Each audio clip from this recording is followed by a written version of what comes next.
আসসালামু আলাইকুম সবাইকে। আশা করি তোমরা সবাই ভালো আছো। আজকে আমরা আর্থপোডা পড়বো। আর আগের যে পর্বগুলো আমরা পড়ছিলাম ইতিমধ্যে সেগুলো কিন্তু আমরা আবার রিভিশন দেবো, ঠিক আছে? তো আমরা আমাদের প্রাণী জগতের সবচেয়ে বৃহত্তম পর্ব কিন্তু শুরু করবো আজকে। তো সবার প্রথমে আমাদের দেখতে হবে আর্থ্রোপোডার অপর নাম কি। আর্থ্রোপোডার অপর নাম হচ্ছে আমাদের সন্ধিপদী প্রাণী, ঠিক আছে? সন্ধিপদী প্রাণী। তাহলে আমরা যে অপনামগুলো দেখলাম, কি কি দেখলাম? পরিফেরার ক্ষেত্রে আমরা কি দেখছিলাম? পরিফেরা কিন্তু ছিল আমাদের ছিদ্রের প্রাণী। তারপর নিডারিয়ার ক্ষেত্রে দেখলাম আমরা কন্টক্টক প্রাণী। প্লাটিহাল মিনথাসের ক্ষেত্রে আমরা দেখলাম হচ্ছে চ্যাপ্টাকৃমি আর ফিতাকৃমি। নেমাটোডার ক্ষেত্রে দেখলাম আমরা গুলকৃমি আর সুতাকৃমি। তারপর মলাস্কার ক্ষেত্রে দেখলাম আমরা কম্বোজ প্রাণী। তারপর আমরা কি দেখলাম? তারপর হচ্ছে আমরা এনিলিডার ক্ষেত্রে দেখলাম আমরা হচ্ছে অঙ্গুরিমাল। আর এখন আমরা আর্থ্রোপোডার ক্ষেত্রে দেখলাম হচ্ছে সন্ধিপদী প্রাণী। আচ্ছা, যেহেতু এটা আমাদের সর্ববৃহৎ পর্ব, এই জন্য কোন বিজ্ঞানী এর নামকরণ করছেন এটা কিন্তু আমাদের জানা উচিত, ঠিক আছে? জানা উচিত। তো কে করছেন? সিবোল্ড, ঠিক আছে? একটু দেখবা। আচ্ছা, তারপর আমরা যদি সংক্ষিপ্ত পরিচিতি যাই, এটা কি? এটা আমাদের প্রাণী জগতের সর্ববৃহৎ পর্ব, ঠিক আছে? আর দ্বিতীয় সর্ববৃহৎকে মলাস্কা, আর সবচেয়ে বড় হচ্ছে আমাদের আর্থ্রোপোডা।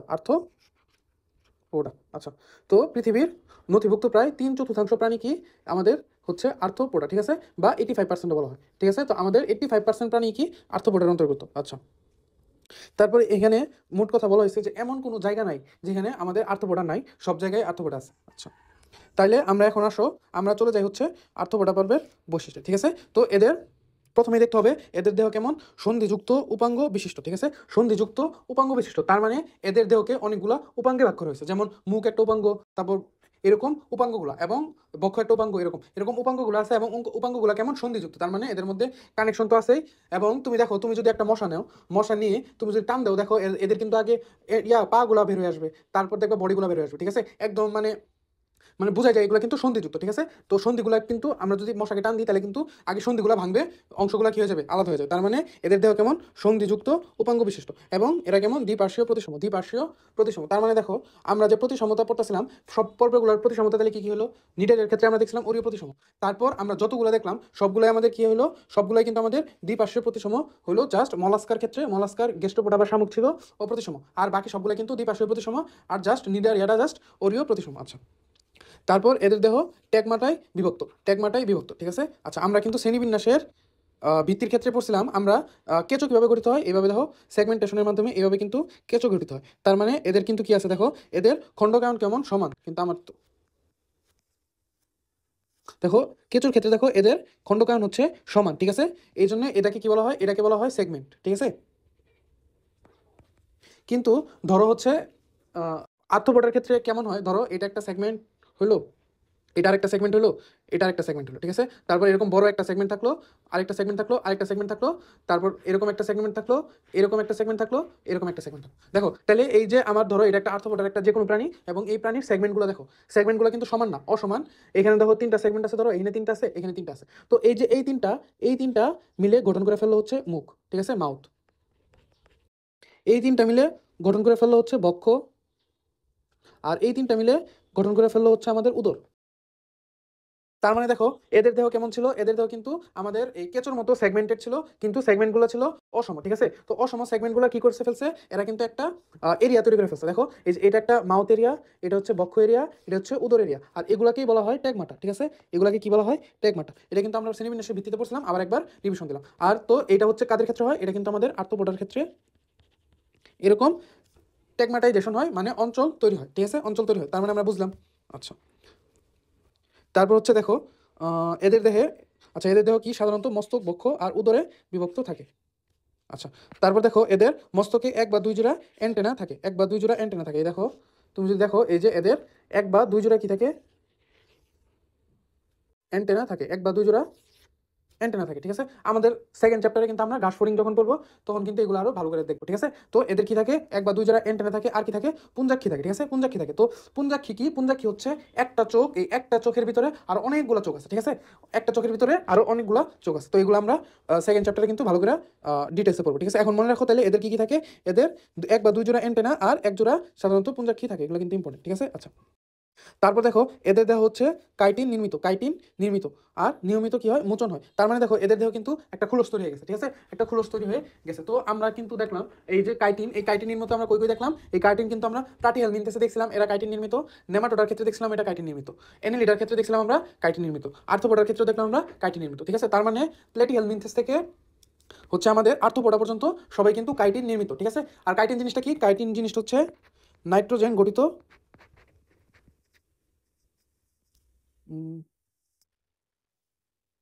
কাইটিন জিনিসটা কি? কাইটিন হচ্ছে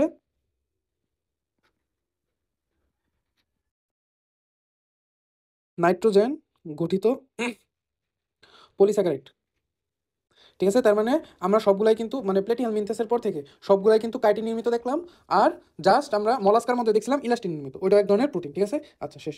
তারপর দেখো এদের সিলোম হচ্ছে, এদের কি দেখা যায়? হিমোসিল দেখা যায়। এখন দেখো এদের যে হিমোসিল দেখা যায়, আমরা রক্ত সংবহন তন্ত্র দেখছিলাম, রক্ত সংবহন তন্ত্র দুইভাবে ভাগ করছিলাম, বদ্ধ রক্ত সংবহন তন্ত্র আর হচ্ছে আমাদের মুক্ত রক্ত সংবহন তন্ত্র।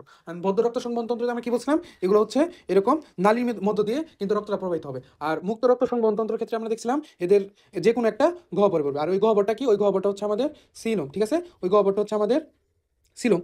আচ্ছা, তার মানে দেখো আমরা মুক্ত রক্ত সংবহন তন্ত্র কাদের কাদের দেখছিলাম? আমরা মনে রাখছিলাম যে যেগুলো সবচেয়ে বড় বড় পর্ব তাদের ক্ষেত্রেই কিন্তু মুক্ত রক্ত সংবহন তন্ত্র ছিল। যেমন একটা হচ্ছে আর্থ্রোপোডা, আরেকটা হচ্ছে মলাস্কা, ঠিক আছে। আরেকটা কি ছিল? মলাস্কা। এদের মধ্যে আমরা কি দেখছিলাম?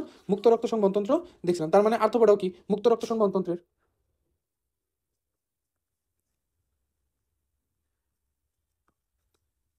মুক্ত রক্ত সংবহন তন্ত্রের। আচ্ছা ঠিক আছে, এই পর্যন্ত গেল। এখন দেখো আমরা আরেক জায়গায় কিন্তু হিমোসিল পড়ছিলাম। হিমোসিল কই পড়ছিলাম? মলাস্কাতে।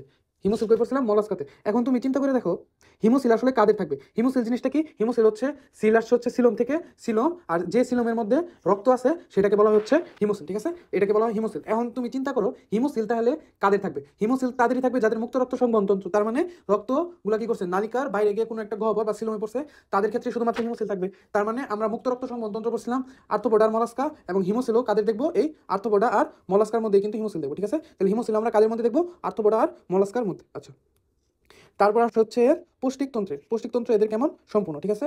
তো আমরা পৌষ্টিকতন্ত্রের সামারি করি। আমরা পরিফেরা নিডারিয়ার মধ্যে কোনো পৌষ্টিকতন্ত্র দেখি নাই। প্লাটিয়াল মিনথেসে দেখছিলাম আমরা এদের গ্যাস্ট্রোভাস্কুলার গহ্বর ছিল, ঠিক আছে। নিডারিয়ার ক্ষেত্রে কি আমরা কি দেখছিলাম? নিডারিয়ার ক্ষেত্রে আমরা কিন্তু গ্যাস্ট্রোভাস্কুলার গহ্বর দেখছিলাম, ঠিক আছে। তো প্লাটিয়াল মিনথেসেও আমরা গ্যাস্ট্রোভাস্কুলার গহ্বর দেখছি। তারপর হচ্ছে আমরা নেমাটোডার মধ্যে কি দেখছি? নেমাটোডার মধ্যে দেখছি হচ্ছে শাখাবিহীন একটা লম্বাটে পৌষ্টিকতন্ত্র, যেটা নাম দিয়েছিলাম আমরা নলের ভিতর নল। এরকম আমরা দেখছিলাম কই? আবার এনিলিডার মধ্যেও কিন্তু পৌষ্টিক নালী কেমন ছিল? শাখাবিহীন ছিল এবং নলের মতো ছিল। আচ্ছা ঠিক আছে। আর আমরা মলাস্কার মধ্যে দেখছিলাম হচ্ছে পেঁচানো ইউ আকৃতির পৌষ্টিকতন্ত্র। আর এখানে আমরা পৌষ্টিকতন্ত্র কি দেখবো? সম্পূর্ণ, মানে একদম সব ঠিক হয়ে গেছে। আচ্ছা, তারপর হচ্ছে এদের মুখোপাঙ্গ হয়, ঠিক আছে। এদের মুখোপাঙ্গ তৈরি হয়। তার মানে আমরা কিন্তু ধীরে ধীরে কি দেখতে পারতেছি? মলাস্কার পর থেকে কিন্তু আমরা ধীরে ধীরে মুখও দেখতে পারতেছি, ঠিক আছে। আমরা নেমাটোডা পর্যন্ত কিন্তু মুখ দেখতে পারিনি। আচ্ছা, আর এদের রক্ত সংবহন তন্ত্র হচ্ছে উন্মুক্ত, ঠিক আছে। এটা আমরা আগেই দেখছি। আচ্ছা, আর পৃষ্ঠীয় সংকোচনশীল হৃদযন্ত্র আছে, ঠিক আছে। আমরা সকল নন কর্ডেটদের ক্ষেত্রে দেখবো যদি হৃদযন্ত্র থাকে তখন কি থাকবে? পিঠের দিকে থাকবে। মানুষের কিন্তু বুকের দিকে, বা কর্ডেটদের হচ্ছে বুকের দিকে, আর সকল নন কর্ডেটদের যদি হৃদযন্ত্র থাকে তখন কিন্তু এটা পিঠের দিকে থাকবে। আচ্ছা, তারপর হচ্ছে ধমনী এবং হিমোসিল নিয়ে গঠিত। তার মানে দেখো এটাও কিন্তু কিছুটা কিসের মতো করে? অর্ধমুক্ত রক্ত সংবহনতন্ত্রের মতো করে, কারণ এটার মধ্যে ধমনীও আছে আবার হিমোসিলও আছে। কিন্তু এখানে কিন্তু সরাসরি বলা নাই যে এটা অর্ধমুক্ত, এখানে কিন্তু জাস্ট মুক্তই বলা আছে। কিন্তু মলাস্কার মধ্যে কিন্তু অর্ধমুক্ত বলা আছে, তো এটা কিন্তু ইম্পর্টেন্ট, মনে রাখতে হবে। আচ্ছা, তারপর আসা হচ্ছে শ্বসন নিয়ে, ঠিক আছে। শ্বসন নিয়ে। আচ্ছা, তো শ্বসনে আমরা কি কি পড়ছিলাম এই পর্যন্ত? প্লেটিয়াল মিনথেস আর নেমাটোডার মধ্যে আমরা কোনো শ্বসনতন্ত্র দেখিনি। মলাস্কার মধ্যে আমরা দেখছিলাম স্থলচররা কিভাবে করে। স্থলচররা করে হচ্ছে আমাদের পালমোনারি থলির বিকাশ ঘটে, আর জলচররা করে হচ্ছে ইয়ার মাধ্যমে, ফুলকার মাধ্যমে। আরেকটা এদের মেন্টল পর্দাও কিন্তু ছিল, ঠিক আছে। এদের কি ছিল? মেন্টল পর্দা ছিল। এখন আমরা দেখবো এনি লিডার ক্ষেত্রে কি কি ইয়া থাকে, শ্বসন কিভাবে সম্পন্ন হয়? ট্রাকিয়ার মাধ্যমে, ঠিক আছে। ট্রাকিয়া কিন্তু আমাদেরও থাকে। ট্রাকিয়া হচ্ছে আমাদের শ্বাসনালীকে কি বলা হয়? ট্রাকিয়া বলা হয়, ঠিক আছে। আমাদের শ্বাসনালীকে ট্রাকিয়া বলে। তো এই এদের ক্ষেত্রেও কি থাকে? একটা ট্রাকিয়া থাকে, আবার কি থাকে? ফুলকা থাকে। ফুলকা কি? যারা পানিতে থাকে তাদের ফুলকা থাকে। আর দুইটা নতুন জিনিস থাকে, সেটা হচ্ছে বুক গিল আর হচ্ছে বুক লাং, ঠিক আছে। এটাও দেখো, মনে রাখো, বুক গিল। গিল আসলে কি? ফুলকার রন্ধ্রগুলোকে আসলে বলা হয় গিল, ঠিক আছে। আর লাং কাদের বলা হয়? লাং তো জানোই, ফুসফুসকে বলা হয় লাং, ঠিক আছে। তো এগুলো কিন্তু মনে রাখা যায়, ঠিক আছে। ট্রাকিয়া, শ্বাসনালী, ফুলকা, পানিতে যারা জলচর তাদের ক্ষেত্রে ফুলকা থাকে। বুক গিল, গিল মানে ফুলকার রন্ধ্র, লাং মানে ফুসফুস। তো এগুলো একটু মনে রাখবা যে এদের শ্বসন সম্পর্ক কিভাবে হয়। আচ্ছা, তারপর আসলে এদের রেচন অঙ্গে এদের রেচন অঙ্গ কি? মালপিজিয়ান নালিকা থাকে, ঠিক আছে। তো এখন আমি তোমার একটা কোশ্চেন করি, সেটা হচ্ছে বলতো মালপিজিয়ান বডি কাদের থাকে? এখন তুমি যদি আনসার দেওয়া হচ্ছে আর্থ্রোপোডা, তাহলে কিন্তু তোমার আনসার ভুল, কারণ আমাদের মালপিজিয়ান বডি কিন্তু থাকে কর্ডাটার ক্ষেত্রে, ঠিক আছে, বা মানুষের ক্ষেত্রে, ঠিক আছে। আর মালপিজিয়ান নালিকা কাদের থাকে?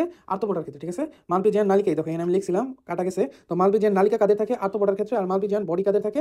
কর্ডাটার ক্ষেত্রে। আচ্ছা, আরেকটা জিনিস হচ্ছে তোমার, আমি বলতে ভুলে গেছিলাম, এই যে আমরা শ্বসন দেখছিলাম না, শ্বসনের মধ্যে আমরা তো সবগুলো শ্বসন দেখছিলাম, বাট এনি লিডার শ্বসন দেখি না, ঠিক আছে। তো এটা একটা জিনিস, কেঁচোর শ্বসন হয় কিন্তু ত্বকের মাধ্যমে, ঠিক আছে। এটা কিন্তু একবার মেডিকেল কোশ্চেন আসছিল, ঠিক আছে? মেডিকেলে একবার আসছিল যে কেঁচো শ্বসন কিভাবে হয়। কেঁচো শ্বসন হয় হচ্ছে ত্বকের মাধ্যমে, ত্বকের মাধ্যমে।